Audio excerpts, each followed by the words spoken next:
শুরুটা করতে হবে এখান থেকে যে আজকে এশার নামাজ যখন হয়ে যাবে, আমরা এশার নামাজ জামাতে পড়ার চেষ্টা করবো ইনশাআল্লাহ তাআলা।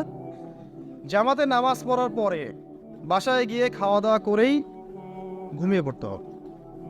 আজকে থেকে আমাদের ট্রেনিং শুরু, কিভাবে আমি আমার জীবনের পুরো বিষয়টাকে ইবাদত হিসেবে কাটাবো, এটা ট্রেনিং শুরু হবে এখান থেকে, এশার নামাজের পর থেকে। এই জায়গায় যদি আমরা ভুল করি বা এই বিষয়টা শক্ত করে আঁকড়ে ধরতে ব্যর্থ হই, তাহলে বাকি সব কাজগুলো ভেস্তে যাবে। এটা ভালো করে মাথায় নেন। প্রথম কাজ কি? এশার নামাজের পরে কি করবেন? ঘুমিয়ে যাবেন। এখন এশার নামাজের পরে যদি খাবার খান, তারপরে কিছুক্ষণ পড়াশোনা করে হাঁটাহাঁটি করে ঘুমাবেন, কারণ খাবার খাওয়ার সাথে সাথেই বিছানায় যাওয়া উচিত নয়। আর যদি এশার নামাজের আগেই রাতের খাবার খেতে পারেন, তাহলে সবচেয়ে বেশি ভালো।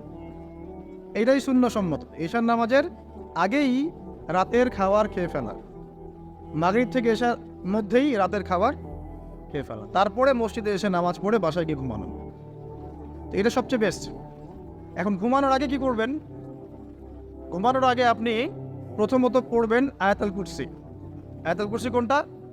আল্লাহু লা ইলাহা ইল্লা হুয়াল হাইয়ুল কাইয়্যুম লা তা'খুযুহু সিনাতুন ওয়া লা নাওম, এখান থেকে লাহু মা ফিস সামাওয়াতি ওয়া মা ফিল আরদি মান যাল্লাযী ইয়াশফা'ু ইনদাহু ইল্লা বিইذনিহি ইয়া'লামু মা বাইনা আইদিহিম ওয়া মা খালফাহুম ওয়া লা ইউহিতুনা বিশাইইন মিন ইলমিহি ইল্লা বিমা শা'a ওয়াসি'a কুরসিয়ুহু সামাওয়াতি ওয়াল আরদ ওয়া লা ইয়াউদুহু হিফযুহুমা ওয়া হুয়াল আলিয়্যুল আযীম।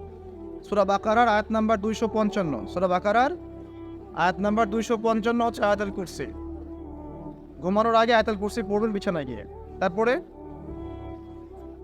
সূরা বাকারার শেষের 3টা আয়াত পড়বেন। সূরা বাকারার শেষের 3টা আয়াত, লিল্লাহি মা ফিস সামাওয়াতি ওয়া মা ফিল আরদ, এখান থেকে শুরু করে ফানসুরনা আলাল কওমিল কাফিরিন পর্যন্ত এই শেষের 3টা আয়াত অবশ্যই পড়বেন।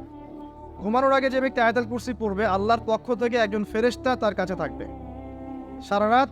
এই ফেরেশতা ওই ব্যক্তিকে পাহারা দেবে ইনশাআল্লাহ।